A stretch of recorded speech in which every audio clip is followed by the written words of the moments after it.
Hi everyone, Namaskar. Myself Pawan Kumar with Understanding Mathematics. Today I am back with continuation 5 to my topic SI and CI and Outlook. Today we are going to discuss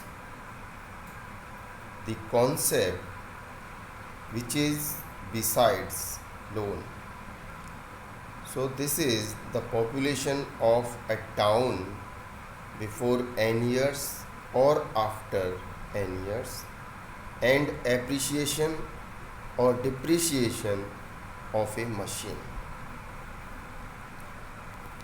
As we are aware that population of a town is increasing the way compound interest is increasing.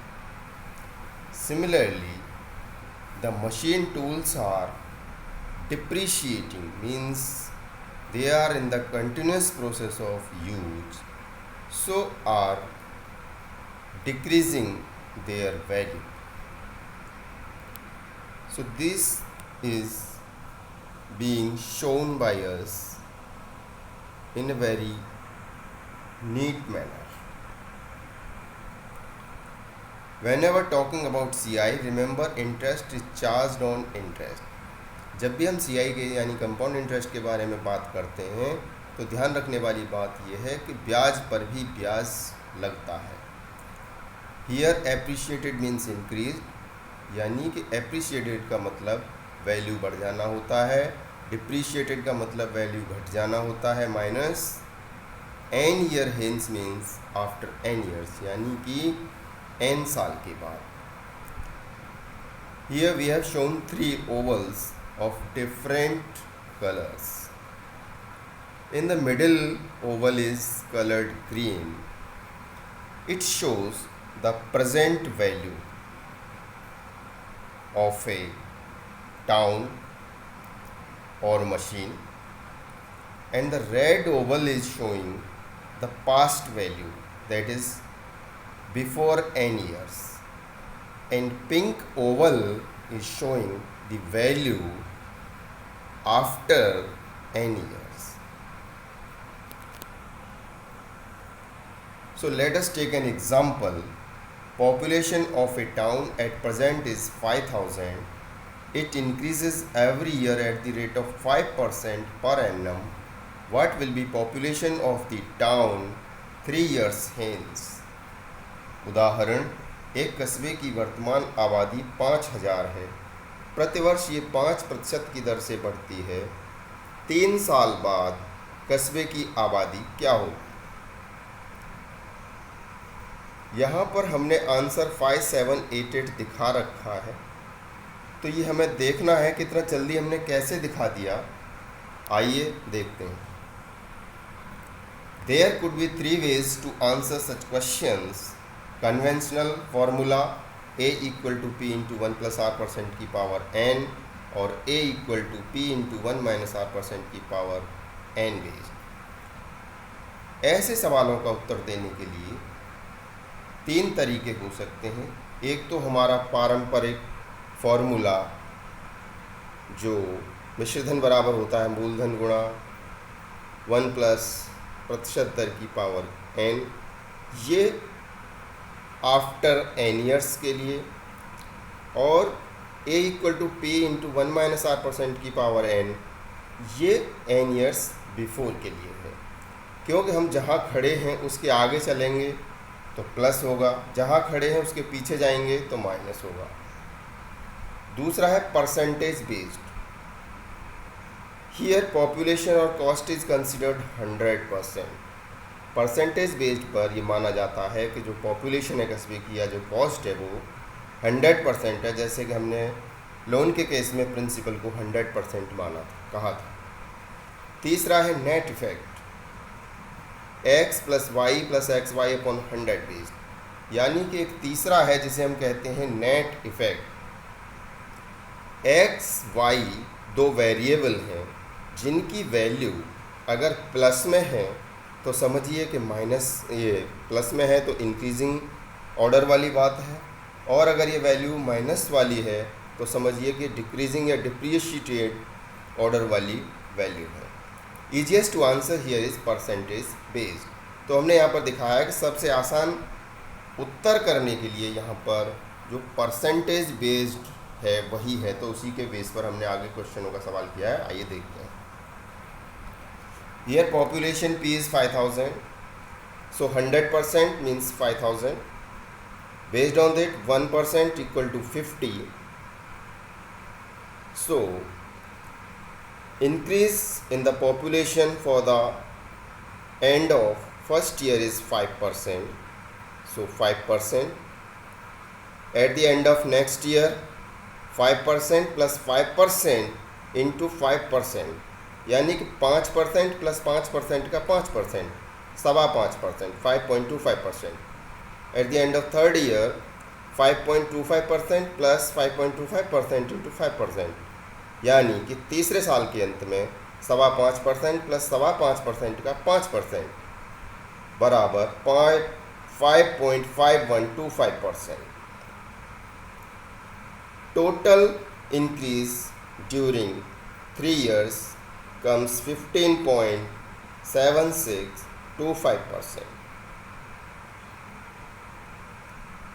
which is valued 50 into 15.7625 equal to 788.1250, rounded off to 788. So 5000 plus 788 equal to 5788. So population after 3 years will be 5780. यहाँ पर हमने देखा कि population 100% 5000 मानी, तो उसी के आधार पर 1% 50 आ गई, और 3 साल में जो ग्रोथ हुई परसेंटेज बेस्ड वो 15.7625 आ गई। तो उसको 50 से मल्टीप्लाई करने से राउंडेड ऑफ टू यानी कि निकट वैल्यू 788 आ गई। तो मूल वैल्यू थी 5000, उसमें 788 जोड़ने से 5788 आ गई। तो यही सही उत्तर है। Another example is population of A town at present is 6000. It increases every year at the rate of 8% per annum. What was the population of the town 2 years before? उदाहरण, एक कस्बे की वर्तमान आबादी 6000 है। प्रतिवर्ष ये 8% की दर से बढ़ती है। 2 साल पहले कस्बे की आबादी क्या थी? आंसर यहाँ पे दिखाया है 5178। ये सवाल जो हमने 3 ओवल दिखाए हैं उनमें से प्रेजेंट वैल्यू यानी ग्रीन ओवल की बात हो गई, इंक्रीजिंग ऑर्डर पता चल गया 8%. So it is being asked about red circle means population before 2 years. Means formula will be A equal to P into 1 minus R% की पावर n. हम जहाँ खड़े हैं वहाँ से हमें पीछे जाना होगा. So let us see. Population P 6000. So 100% 6000, 1% 60. Reducing population 8% at the end of first year, so minus 8%. At the end of second year minus 8% plus minus 8 into minus 8. Minus minus दोनों 8 होने से प्लस आ गया है, तो minus 8% plus minus 8% का minus 8% होने से जो वैल्यू आती है वो आती है minus 7.36%. Total change minus 15.36%. Value of it 15.36 into 60 equal to 821.60, rounded off to 822. So 6000 minus 822 equal to 5178. Population before 2 years was 578. 2 साल पहले आबादी 5178 थी. यहाँ पर बहुत आसानी से समझा दिया गया है. कुल आबादी जो वर्तमान है उसको दर्शा दिया गया है, तो उसका जो घटती हुई परसेंटेज है, प्रतिशत है 2 साल की, उसकी गणना करके जो कुल आबादी वर्तमान थी उसमें से घटाने से वैल्यू निकल के आ गई. Late us see another example. 3 years hence depreciated value of a car is rupees 3 lakh. the rate of depreciation is 6% per year. What was the value of that car when purchased new one? उदाहरण, 3 साल बाद एक car की घटी value 3 lakh है। Value घटने की दर 6% प्रतिवर्ष है। जब कार नई खरीदी गई थी तो उस समय उसकी कीमत क्या थी? आंसर भी हमने यहाँ पर दिखाया है, 3,61,192 रुपये। तो आइए देखते हैं ये कैसे दिखाया गया है। फिर भी यहाँ पर दिखा देते हैं कि 3 years hence डिप्रीशिएटेड वैल्यू, यानी कि कार की 3 साल बाद घटी वैल्यू, यानी कि हमने जो ग्रीन ओवल दिखाया था उसके 3 साल बाद यानी कि पिंक ओवल की वैल्यू 3 लाख है। तो उसने पूछा है कि जब कार नई खरीदी गई थी, यानी कि ग्रीन ओवल के टाइम की वैल्यू को पूछा गया है। आइए देखते हैं।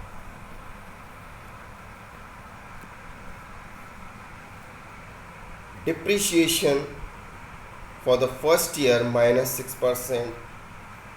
So depreciation for the second year minus 6% plus minus 6 का minus 6% equal to minus 5.64%.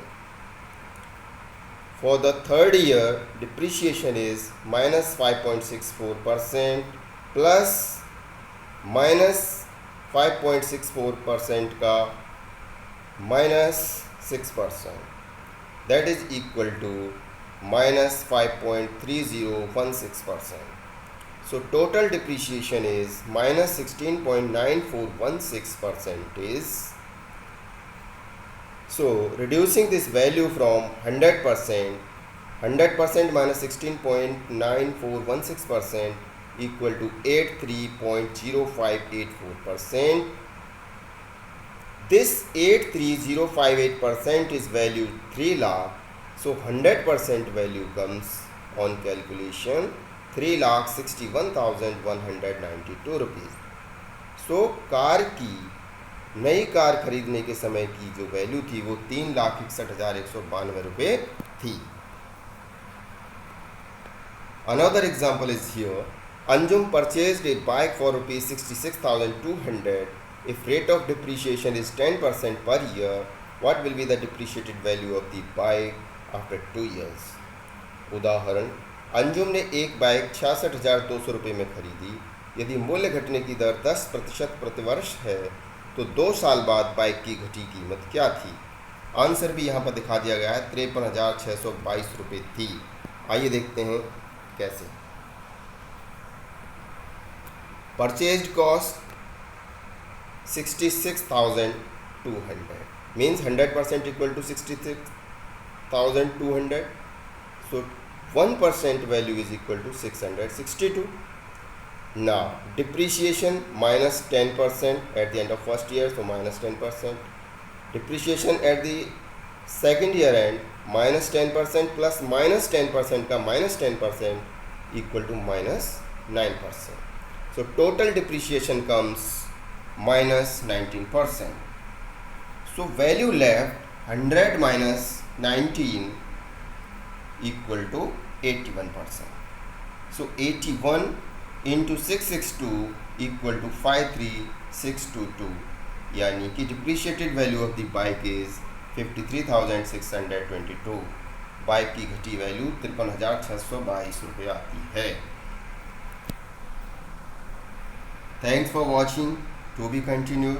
Keep on learning. Keep on revising. Please continue practice, and if needed, watch the video again and again.